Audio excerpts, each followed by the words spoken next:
ഈ വ്യാജ നിർമ്മിതായ ഫോൺ. ശ്രദ്ധിക്കുക, അനുഭവസ്ഥരാണ് പറയുന്നതെന്ന് അമ്പലക്കടവ് പറയുന്നു. സമസ്തയുടെ കിമ്പളം പറ്റുന്നതിനിടയിൽ ഇയാൾക്ക് ഇങ്ങനെയും ഒരു ഏർപ്പാടുണ്ടോ? സ്വലാത്ത് നഗറിൽ പണം പറ്റി വിളിച്ചു പറയാൻ നിൽക്കുന്ന ഏർപ്പാട്. അമ്പലക്കടവല്ല ഇയാൾ, അമ്പലം വിഴുങ്ങിയാണെന്ന് ഇപ്പറഞ്ഞതിൽ നിന്നും നമുക്ക് മനസ്സിലാക്കാം. ഇത്തരം തോന്നിവാസങ്ങൾ വിളിച്ചു പറയുന്നവർ ആരാകുമെന്നാണ് കാസിമി പറയുന്നത്. കേൾക്കുക. പച്ചപ്പൊട്ടൻ. ഈ അഹമ്മദ് ഖലീൽ തങ്ങളെ സന്ദർശിച്ചപ്പോൾ ചകാരിച്ചെന്നാണ് എന്റെ അറിവ് എന്ന് കണ്ണുമടച്ച് ഫൈസി അടിസ്ഥാനമില്ലാത്ത ഒരു ആരോപണം കൂടി ഉന്നയിക്കുന്നു. പിന്നെ വൈലത്തൂർ തങ്ങളെ ഒരു കറാമത്ത് വെക്കണം. വൈലത്തൂർ തങ്ങൾ ബില് പറയാണ്, വൈലത്തൂർ തങ്ങൾ ഇട്ടി മുഹമ്മദ് ബഷീർ പോയി. പോകേണ്ടി വരുമ്പോഴും എല്ലായിടത്തും പോകുമല്ലോ. അങ്ങനെ പോകുമ്പോൾ അവിടെ ആയിട്ട് കയറാണ്ടക്കാൻ പറ്റുമോ? ഇവിടെ ഈ അഹമ്മദ് സാഹിബ് ഇവിടെ കയറി മൂപ്പര് കണക്കിന് കശക്കി വിട്ടു. ഇത് എവിടുന്ന് പഠിച്ചാന്നറിയില്ല. അത് നിങ്ങൾക്ക് ചോദിക്കാം, അള്ളാഹു റസൂലിന്റെ അടുത്ത് പഠിച്ചതാണോ, റസൂലിന്റെ സുന്നത്താണോ? ആര് ചെന്നാലും മാന്യമായി സ്വീകരിക്കുന്നതാണ് ബഹുമാനപ്പെട്ട റസൂലിന്റെ സുന്നത്ത്. പക്ഷെ ഇവിടെ ഈ അഹമ്മദ് സാഹിബ് ചെന്നപ്പോ മൂപ്പര് പലതും പറഞ്ഞു എന്നാണ് എന്റെ അറിവ്. ഈ അഹമ്മദിനെ ഞങ്ങൾ അവഹേളിച്ചിട്ടില്ല.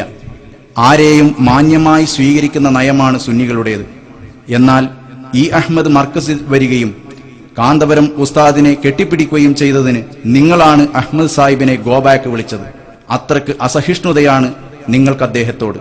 ഈ അഹമ്മദിനെതിരെ ഗോബാക്ക് വിളിച്ച നിങ്ങൾ, ഈട്ടിയെ തഴഞ്ഞ നിങ്ങൾ ഇപ്പോൾ അവരുടെ വിജയത്തിൽ നവോത്കർഷം കണ്ടെത്തുന്നത് അത്ഭുതകരം തന്നെ.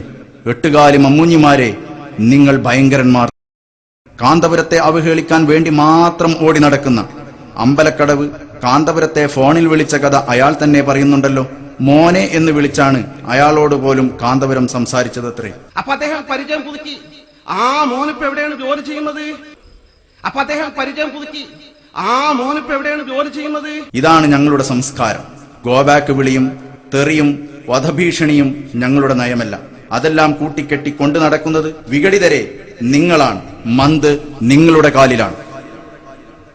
നവോത്കർഷം എന്ന പേരിൽ ഒരു സമ്മേളനം സംഘടിപ്പിക്കുമ്പോൾ അതിന്റെ സംഘാടകരിലും പ്രവർത്തകരിലും ഒരു പുതിയ ആവേശവും ഉന്മേഷവും ഉണ്ടാവണമല്ലോ, പ്രത്യേകിച്ച് ജനറൽ സെക്രട്ടറിക്ക്. എന്നാൽ ഒരു ഉന്മേഷവും സന്തോഷവും അദ്ദേഹത്തിൽ പ്രകടമാവുന്നില്ല. താനുണ്ടാക്കി പറയുന്ന നുണകളുടെയും തെറികളുടെയും കഠിനത ഓർത്താവാം അദ്ദേഹത്തിന് ഒരു ഉത്കർഷവും പ്രകടിപ്പിക്കാനാവാതിരുന്നത്. അവഴുതും ബിസ്മിയുമൊക്കെ തീർത്തും വലിച്ചു നീട്ടി അനാകർഷണീയമായിട്ടായിരുന്നു അദ്ദേഹത്തിന്റെ തുടക്കം. തികച്ചും സങ്കടകരമായ ഒരു ഭാവം. ശ്രദ്ധിക്കുക. അൽഹംദുലില്ലാഹ് വസ്സലാത്തു വസ്സലാമു അലാ അഷ്റഫി റസൂലില്ലാഹ് വഅലാ ആലിഹി വസ്വഹാബിഹിൽ ഫായിസീന ബിറിളല്ലാഹ്. അമ്മാ ബഅദ് ഫഊസീകും അവ്വലൻ ബിതഖ്വല്ലാഹ്. അഊദു ബില്ലാഹി മിനശ് ശൈത്വാനിർ റജീം. ബിസ്മില്ലാഹിർ റഹ്മാനിർ റഹീം. ജാഅൽ ഹഖ് വസഹഖൽ ബാതിലു ഇന്നൽ ബാതില കാന സഹൂഖാ. നേതൃത്വത്തിന് ആവേശം ഉണ്ടായില്ല എന്ന് മാത്രമല്ല, അനുയായികൾക്കും വേണ്ടത്ര താൽപര്യം ഈ സമ്മേളനത്തോട് ഉണ്ടായില്ല എന്ന് വേണം കരുതാൻ. അനുയായികളിൽ 3/4 പങ്കെടുത്തില്ലെന്നും അവരൊക്കെ വീട്ടിൽ കിടന്നുറങ്ങുകയാണെന്നും വിഘടിതർ പറയുന്നത് കേൾക്കുക. 1/4 ആളുകൾ മാത്രമാണ് സമ്മേളനഗരിയിലുള്ളത്. 1/4 ആളുകൾ മാത്രമാണ് സമ്മേളനഗരിയിലുള്ളത്. ഇത് ഇതിന്റെ 10 ഇരട്ടി പെരയിൽ അവിടെ കിടന്നുറങ്ങുന്ന പോലാണ് സമസ്തന്റെ ആളുകൾ. നോക്കണേ ഇവരുടെ ഒരു അവസ്ഥ. ഇവർക്ക് കിട്ടാവുന്നതിൽ ഏറ്റവും വലിയ നവോത്കർഷം ഉണ്ടായിട്ടും അനുയായികളിൽ 3/4 തിരിഞ്ഞു നോക്കിയില്ല. നുണകളും പൊള്ളത്തരങ്ങളും കേൾക്കുന്നതിനേക്കാൾ നല്ലത് കിടന്നുറങ്ങുന്നതാണ് എന്ന് അവർ മനസ്സിലാക്കിയിട്ടുണ്ടാവും. വളരെ സ്പഷ്ടവും വ്യക്തവുമാണ്. അതിനും പുറമെ സമ്മേളനം നടന്ന അസുർ, മഗ്രിബ് തുടങ്ങിയ പ്രധാന സമയങ്ങളിലാണ് ഇവരുടെ 3/4 അനുയായികളിലും ഉറങ്ങുക എന്ന വിവരവും സെക്രട്ടറി പുറത്തുവിടുന്നു.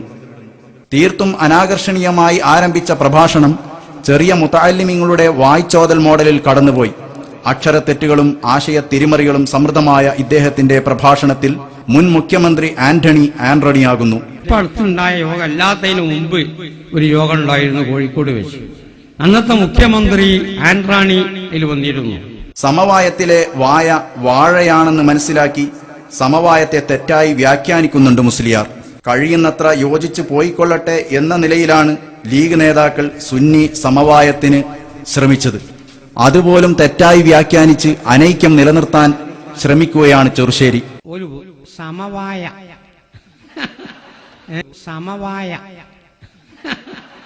അങ്ങനെ വായ ഉണ്ടോ?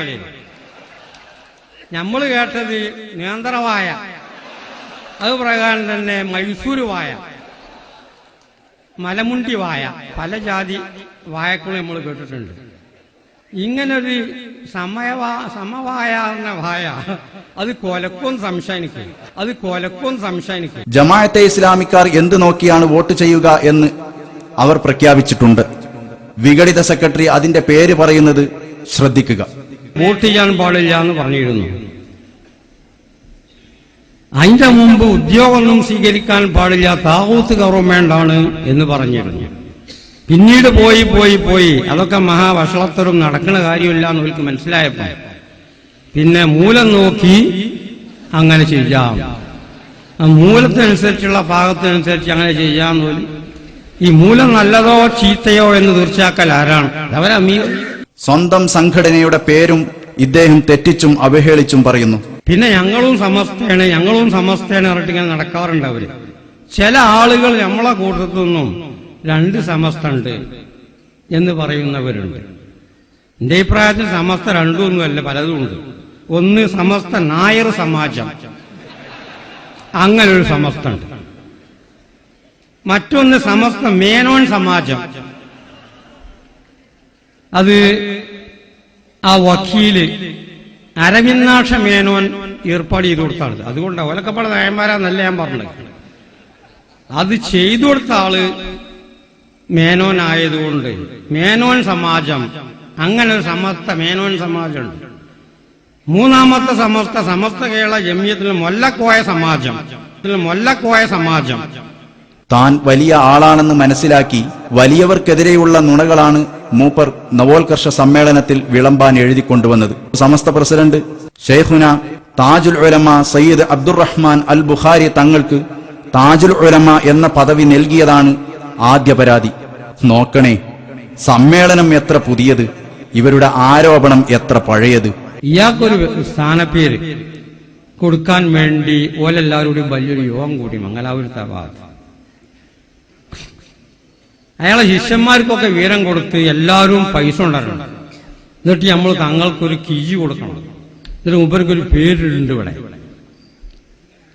അങ്ങനെയൊക്കെ പാടെ കുട്ടികളോടൊക്കെ വലിയ പൈസ ഒക്കെ പിരിപ്പിച്ച് കീജൊക്കെ കൊണ്ടരിപ്പിച്ച് ആ സഭയിൽ വെച്ചിട്ട് താജുൽ ഉലമ എന്നൊരു പേരാണ്.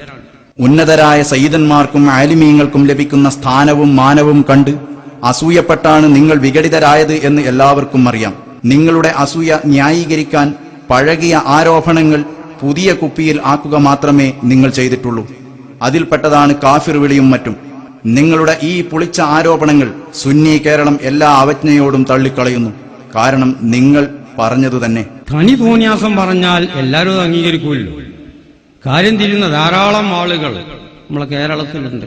വൈലത്തൂർ തങ്ങളെക്കുറിച്ചും നവ ആക്രോശക്കാർ കല്ലുവെച്ച നുണകൾ പറയുന്നുണ്ട്. സ്വന്തം വേദിയിലിരിക്കുന്ന ബഹുമാനപ്പെട്ട ഹൈദരലി ശിഹാബ് തങ്ങളെക്കുറിച്ച് നുണ വിളമ്പുന്ന ഇവർക്കെന്ത് വൈലത്തൂർ തങ്ങൾ, എന്ത് താജുൽ ഉലമ, എന്ത് ഖലീൽ തങ്ങൾ. നിജസ്ഥിതി മൗലാനയുടെ പ്രസംഗം കേൾക്കുക. ഇന്ന് ബഹുമാന്യരായ മുസ്ലിം കേരളത്തിന്റെ കണ്ണുണ്ണിയായ പാണക്കാട് സയ്യിദ് ഹൈദരലി ശിഹാബ് തങ്ങൾ അങ്ങനെ കത്തുന്ന ബൾബിന്റെ ഫ്യൂസ് ഞാൻ നൂറിക്കഴിഞ്ഞിരിക്കുന്നുവെന്ന് പ്രഖ്യാപിച്ച സാഹചര്യത്തിൽ ഇനി കാന്തപുരം വിഭാഗത്തിന് മുന്നോട്ട് പോകാൻ കഴിയില്ല എന്ന് തീർച്ചയാണ്. ഇന്ന് ബഹുമാന്യരായ മുസ്ലിം കേരളത്തിന്റെ കണ്ണുണ്ണിയായ പാണക്കാട് സയ്യിദ് ഹൈദരലി ശിഹാബ് തങ്ങൾ അങ്ങനെ കത്തുന്ന ബൾബിന്റെ ഫ്യൂസ് ഞാൻ നൂറിക്കഴിഞ്ഞിരിക്കുന്നുവെന്ന് പ്രഖ്യാപിച്ച സാഹചര്യത്തിൽ ഇനി കാന്തപുരം വിഭാഗത്തിന് മുന്നോട്ട് പോകാൻ കഴിയില്ല എന്ന് തീർച്ചയാണ്. അതൊരു വലിയ വിഷയം തന്നെയാണ്. കത്തി നിൽക്കുന്ന സ്ഥാപനങ്ങളുടെ ഫ്യൂസ് ഞാൻ ഊരിയെന്നും ഇനി കാന്തപുരം വിഭാഗം അണഞ്ഞു പോകുമെന്നും ബഹുമാനപ്പെട്ട ഹൈദരലി ശിഹാബ് തങ്ങൾ പറഞ്ഞെന്നാണ് നിജസ്ഥിതി മൗലാന അമ്പലക്കടവ് പറഞ്ഞത്.